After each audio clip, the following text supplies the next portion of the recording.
2023 OBrien Awards post-event interviews are brought to you by Horse Racing Alberta.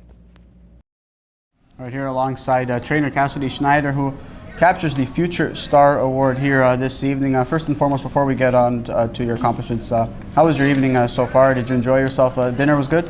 Yeah, no, everything was very good, and it was definitely exciting to win the Future Star Award. That was definitely the highlight of the whole trip. So for you, how was the experience here in P.E.I. As a whole? Is this your first time here? Have you been here in the past?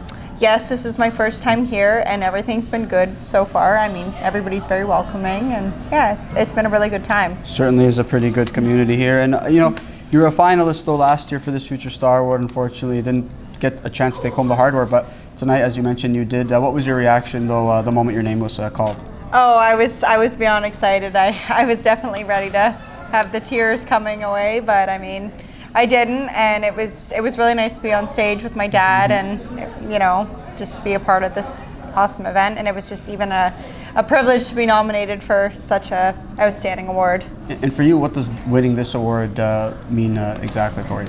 It just means, you know, that our dedication and our hard work and everything that we do all year round has paid off. And yeah, it just shows that dedication and hard work, you know, the results they show, like tonight, for example. Absolutely. And at what point, though, did you realize that you wanted to be training a stable at the size that it is right now? At what point did you decide that you wanted to be doing that?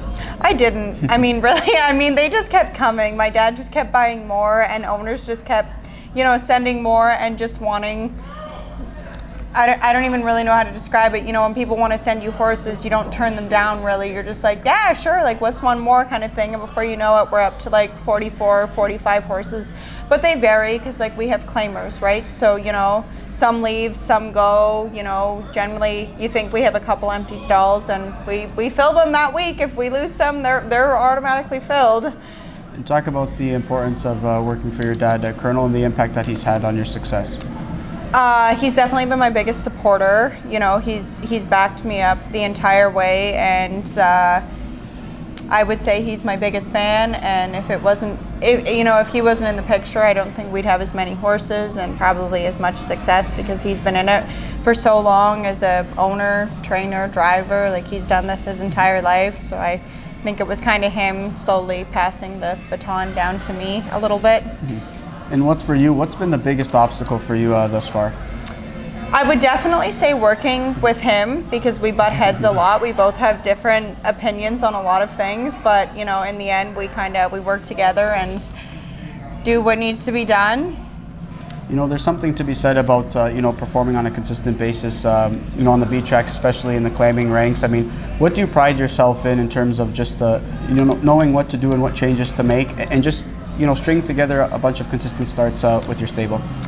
Definitely, when you're looking for consistent starts, you know, you want the best driver that suits the horse the best. And, you know, inside post obviously helps. And I mean, classification, definitely a big thing. And I like horses that can leave the gate, because generally, you know, when you're racing on the B track, the front end is the spot to be.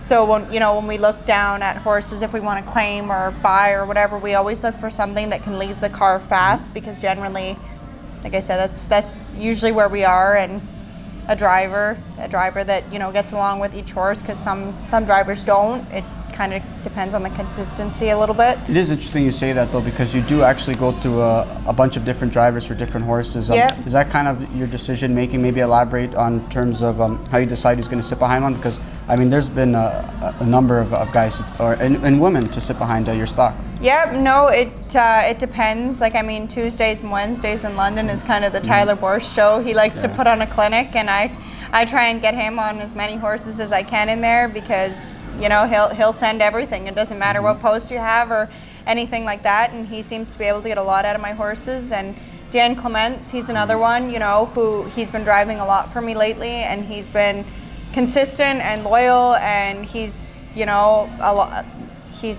we've had a lot of success. So you got to kind of do what, you know, combines good, like the success. If you're not doing good with somebody, you kind of want to change things up. And I mean, generally the first thing you change up is the driver. And I mean, no hard feelings there, but it's true. Like, you got to kind of do what goes good. And I mean, some nights I'll race 5 horses and I'll have 5 different drivers. Those are just kind of 2 that stand out a little bit.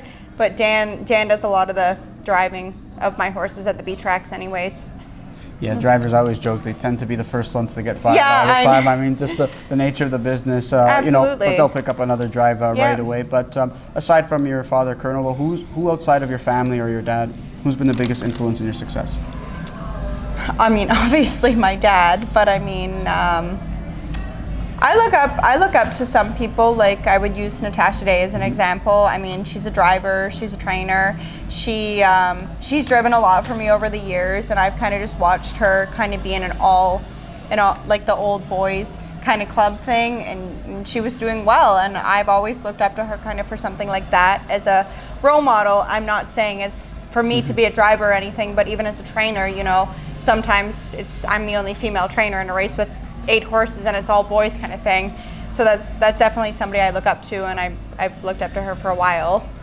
You know what? We might see her maybe change career paths, because I thought she did an excellent job on the red carpet this evening. So maybe we might not see her sitting behind some horses. Maybe she's got a hidden career in media. Yeah, she definitely did. I felt very comfortable doing an interview with her. I thought everything went smoothly and things were good like that. But yeah. Well, we have a couple more questions. Hopefully we can keep this on the smooth train here. Hopefully we don't derail it whatsoever. But you mentioned in a story with SC that you made it a focus that you do want to get more 2-year-olds in your barn. Now talk about how many you have right now, and talk about how excited you are to be developing babies right now.